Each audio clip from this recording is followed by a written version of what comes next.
Roscoe has a terrific cuff, if those are his off-the-cuff comments. Given the heat that was generated in the last Q&A, I've decided to take Roscoe's advice and sit down. He says I make less of a target. I'm also going to completely defend all federal prosecutors in this presentation. Let me just talk about the attorney-client privilege. I am on the ABA task force on attorney-client privilege, so I've been involved in some of the discussions up there with that motley group of unlikely allies.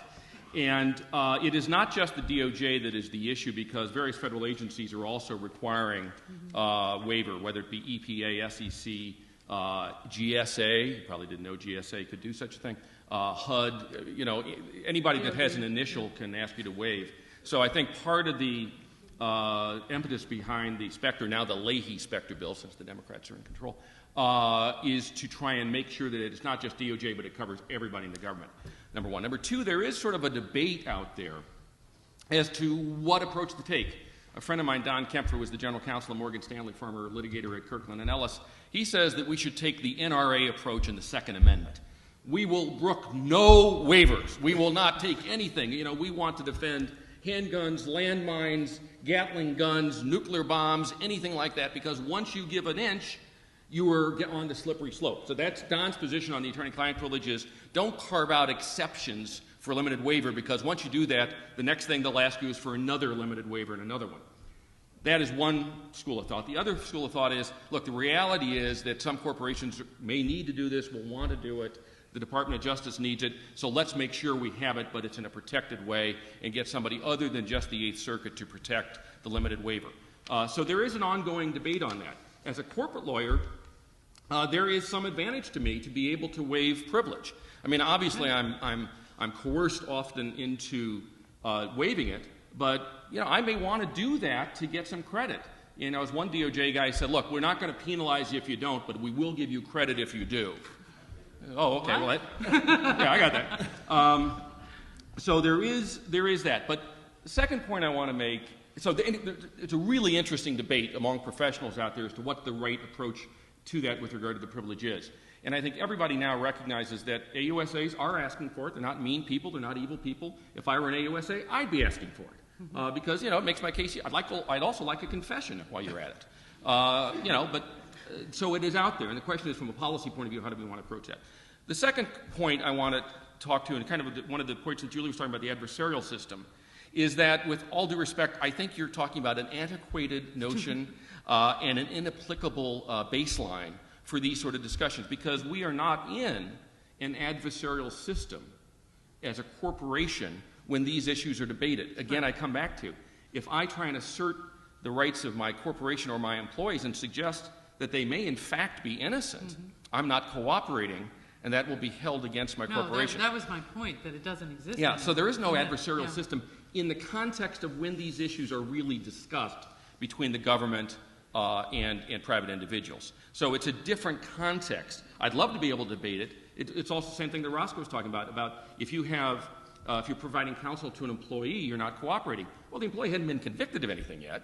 The employee says he or she is guilty, and if I throw him under the bus, which I may do to save the corporation, KPMG did it, how are the other employees going to look at the corporate management if that's the loyalty we show them with somebody who is maybe innocent? So you have a lot of interesting issues there. The interviews with employees, I mean, we always used to call it Mirandizing the employees. We would make sure we told an employee, we don't represent you. And sometimes I think they believed us, and maybe sometimes they didn't, but you had to tell them that. I don't know that let me back up. I would never tell the CEO of the board that anything I said to them was privileged. Because, even though it was, I said the reality is we'll probably have to waive it at some point. So I don't think we can ever rely, I mean, I would say it was privileged, but we can't rely upon the privilege. And an uncertain privilege is no privilege at all. An uncertain right is no right at all. I think that Justice Douglas said that in one of his cases. In that context, when we're talking about interviewing employees, and we're not always talking about somebody who says, yeah, I pulled the trigger and shot the guy. You may be talking to, again, an AIG employee who did nothing wrong, but he knows that you're going to waive the privilege. His name's going to be in a report. Maybe he doesn't want to become famous. You know, maybe he just doesn't want that busload of people showing up at his house and protesting because he's there. Now, there was also a discussion as to whether or not internal counsel are becoming agents of the federal government. There was a case called Computer Associates. Right. And in Computer Associates, they hired counsel to conduct interviews of employees. The employees were indicted for lying to the internal counsel under the theory that the internal counsel were going to turn those interviews over to the government. The employees knew that they were going to turn it over, so they were lying in a report that they knew would go to the government. The case, there was a guilty plea, so no one ever had a chance to litigate that issue. But it's not too far-fetched now to say that in-house counsel or lawyers hired to represent in-house counsel may in fact be deemed agents of the government in an investigation. It's an interesting development, I think. So we are being deputized. On the issue of deferred prosecution cases, normally what the corporation wants, I like deferred prosecution cases, but I like it in the context, you're not going to indict me. It'll be in lieu of an indictment, not I'm going to indict you and then I want you to do that. That's called probation. I want to get that deferred pros case and not be prosecuted.